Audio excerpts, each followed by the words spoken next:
बिस्मिल्लाहिर्रहमानिर्रहीम। अस्सलाम वालेकुम नाज़रीन, आपको एक दफ़ा फिर अपने इस यूट्यूब चैनल पर खुश आमदीद कहता हूँ। नाज़रीन, पाकिस्तान के जितने भी अदारे इस वक्त पाकिस्तान में काम कर रहे हैं उनमें से मोस्टली जो अदारों के सरबराहान हैं उनको डायरेक्टर जनरल या डीजी कहा जाता है। और पाकिस्तान में 100 में से 80% अदारों के सरबराहान जो हैं वो मेजर जनरल यानी आर्मी से रिटायर्ड हैं।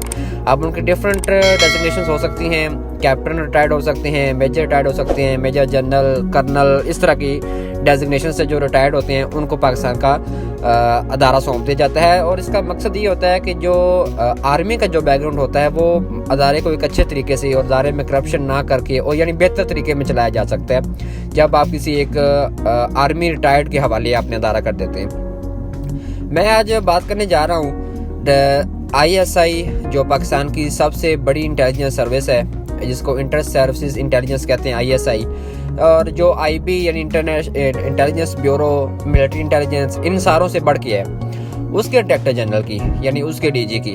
आपको याद होगा कि एक बड़े दबंग किस्म के DG ISI गुजरे हैं जिनको हम जनरल हमीद गुल के नाम से जानते हैं। तो ये उन्होंने अपनी डेथ से पहले कई इस किस्म की ऐसी पेशन गोई की रखी हैं और जो आज जाके सच हो रही हैं और उनके कारनामे से सारी दुनिया वाकिफ़ है। यानी जब अफ़गानिस्तान में रशिया और फिर अमेरिका घुसा तो उन्होंने ये बात, उनकी एक बात बहुत मशहूर है, उन्होंने कहा था कि हम इंशाल्लाह अमेरिका को अफ़गानिस्तान में अमेरिका की मदद से ही शिकस्त देंगे। और सारी दुनिया ने देखा कि ऐसा ही हुआ। पहले रशिया और फिर आप खुद सोचें कि वो कौन सी ताकत है, यानी वो कौन सी कुव्वत है जो अफगानियों के पास है या अफगानिस्तान के तालिबान हुकूमत के पास या तालिबान टोले के पास है कि वो एक सुपर पावर को शिकस्त दे पाए।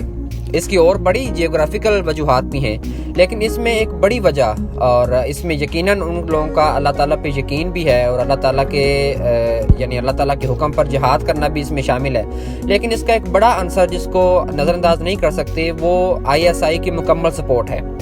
मैं इस वीडियो में आपको बताना ये चाहता हूँ कि ISI किस तरह से काम करती है और ISI के जो DG होते हैं उनके इख्तियार में क्या क्या चीज़ें होती हैं। इससे पहले फैज़ हमीद थे जिनकी एक बड़ी अपना मुकाम है। जब अफ़गानिस्तान ये अपनी हुकूमत से आज़ाद उन्होंने तालिबान ने करवाया तो उस वक़्त जो एक हुकूमत को स्ट्रक्चर बनाने में और हुकूमत को एक रनिंग पोजीशन में लाने में जनरल फैज़ हमीद का बड़ा रोल था।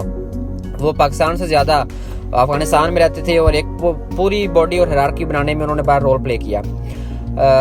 DG ISI को हर किस्म की, चूँकि पूरी दुनिया में इंटेलिजेंस सर्विसेज जो मेन बड़े कंट्रीज़ हैं, अब जैसे छोटे मोटे कंट्रीज़ हैं उनमें तो ISI को भेजना अपने पैसे और मनी जो आपके कॉस्ट है और आपका जो टाइम है उसकी वेस्टेज होती है। बड़े मुल्कों में तकरीबन हर जगह पे ISI काम कर रही होती है और इनके पास मुकम्मल इंटेलिजेंस होती है, इनके पास प्रॉपर इंफॉर्मेशंस होती हैं, इनके पास प्रॉपर सॉफ्टवेयर्स होते हैं, इनके पास अगले बंदे की प्रॉपर एक्सेस होती है। इवन के लोकेशन, फ़ोन नंबर, अगर आप उनको किसी गलत फ़ोन नंबर से या किसी अपने गलत नाम बता के फ़ोन कर रहे होते हैं तो उनको पता होता है कि आपका एग्जैक्ट नाम क्या है और आप कहाँ से बात कर रहे हैं। और बाज़ दफ़ा ये भी होता है कि आप उनको अगर कोई ट्रैप कर रहे हैं या फ़ोन करके कोई धमकियाँ दे रहे हैं तो कॉल ख़त्म होने से पहले ही आप उठा लिए जाते हैं। यार इतना क्विक इनका रिस्पॉन्स होता है। इनके पास मुकम्मल इन्फॉर्मेशन होती है और DG ISI chief of army staff का भी डाटा रखता है। यानी आर्मी चीफ जो कर रहा है, जहाँ जा रहा है, जहाँ आ रहा है, उसके जो ब्रिगेडियर्स हैं, जो मेजर्स हैं, यानी इंट्रा आर्मी जो आर्मी के अंदर मामला चल रहे हैं उससे भी DG ISI वाकिफ़ होता है और वो वज़ीर-ए-आज़म पाकिस्तान को रिपोर्ट करता है। ये एक बड़ी मज़े की बात है कि DG ISI की रिपोर्टिंग आर्मी चीफ को नहीं होती, DG ISI की रिपोर्टिंग वज़ीर-ए-आज़म पाकिस्तान को होती है, जिससे उसको वज़ीर-ए-आज़म को सारा पता होता है कि आर्मी चीफ क्या कर रहा है और हमारी आर्मी किस तरफ जा रही है। आपने जो देखा जो इन लोगों ने ISI ने काम किया और बलूचिस्तान से रहमत डेवस को और इस तरह की और जो दहशतगर्द थे उनको उठाया, तो उनकी रिपोर्टिंग डायरेक्ट उन्होंने वज़ीर-ए-आज़म को की थी। तो मैं आपको यही कहना चाहता हूँ कि हमारी ISI बड़ा शानदार तरीके से काम कर रही है, इसके पास प्रॉपर इन्फॉर्मेशन होती है। लेकिन अब फ़िलहाल जो DG ISI जिस मुकाम पर आकर खड़े हैं और बार बार ये कह रहे हैं कि जी हमारी सियासत से कोई लेना देना नहीं है। और आर्मी चीफ को भी बार बार ये बयान देना पड़ रहा है कि आर्मी चीफ आर्मी से ऊपर नहीं है और आर्मी चीफ का सियासत के साथ कोई ताल्लुक नहीं है। हम तो पहले कहते थे कि आपका ताल्लुक है, अब आप इस तरह का बयान देकर ये साबित कर रहे हैं कि जी वाकई आपका ताल्लुक था और अब आप ला ताल्लुकी का इज़हार कर रहे हैं। अब आप कह रहे हैं कि जी हम आपके बाद कोई ताल्लुक सियासत के साथ नहीं रखेंगे। तो ये तो हमारी बात की यानी आप तकवीत दे रहे हैं उसको।